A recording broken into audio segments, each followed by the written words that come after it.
In this instructional video, I will be walking you through how to use your Google Calendar to be able to set up a conference meeting or an event streaming via our software Google Meet.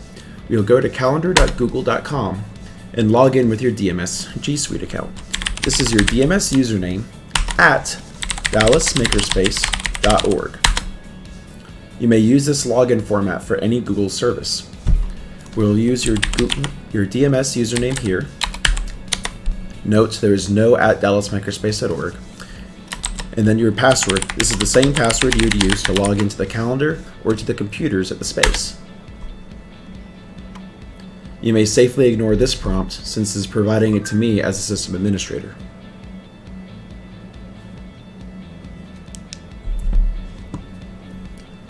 So, to make an event, I'm going to go ahead and replace the Metal Shop Committee meeting to be able to demonstrate the process of setting up a meeting.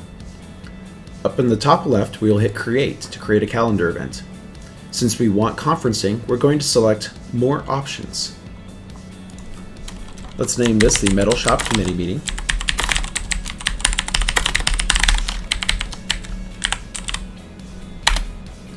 And we will click here, Add Conferencing, and select Hangouts Meet. You see it creates a link for members to join. It also creates a phone number and associated meeting code to dial in via traditional phone.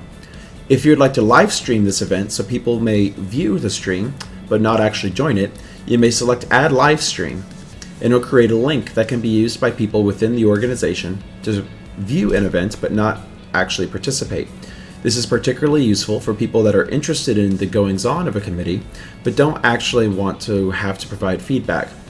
Also very interesting for special events and streaming that occur on-site for those on travel. You can continue to fill out the rest of your meeting invite as normal. You can add, for example, guests from within the Dallas Makerspace. You can also add guests from outside the Dallas Makerspace. Descriptions can be placed down here, and I'm going to set this for the first Saturday of the next month when the next meeting was that I had previously just deleted.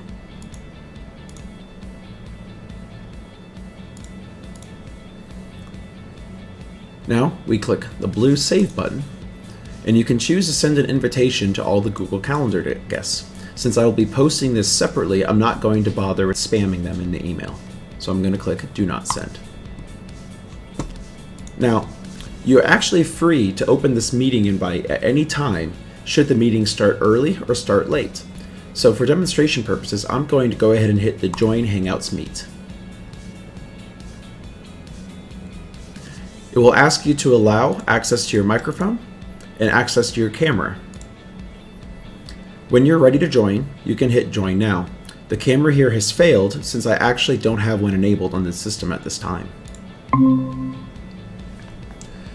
Now, as the meeting organizer, I'm presented with a few options.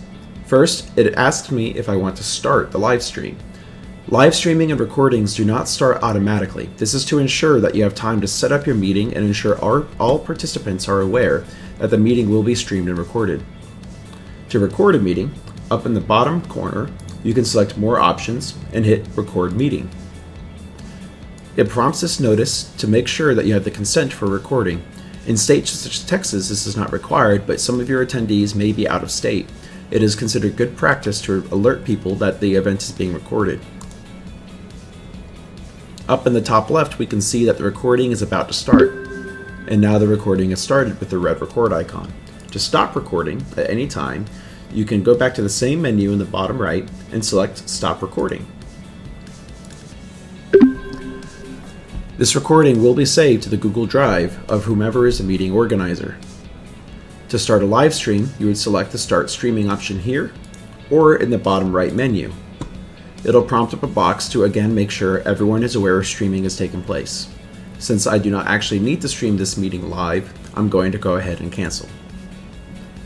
You may view the participants in a meeting at any time, even if they don't have a camera to share, in the upper right by hitting the little people icon for the participants list. This shows you all the members, both those who joined with an actual meeting invite, such as myself, as well as those who joined by phone. You're capable of adding people to a meeting who did not receive the original invite.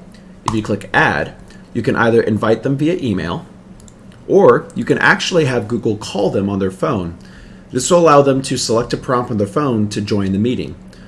This is very useful when having to call someone in that is not originally part of the planned invite, or if someone is having trouble dialing in, a volunteer can reach out with their phone number to instead have the meeting call them. There is additionally a text chat, so that if people do not want to disturb the rest of the meeting, they can type messages here, or they can share links and other items. To present, in the bottom right, you will hit the Present Now button. You can choose to either present your entire screen or a specific window.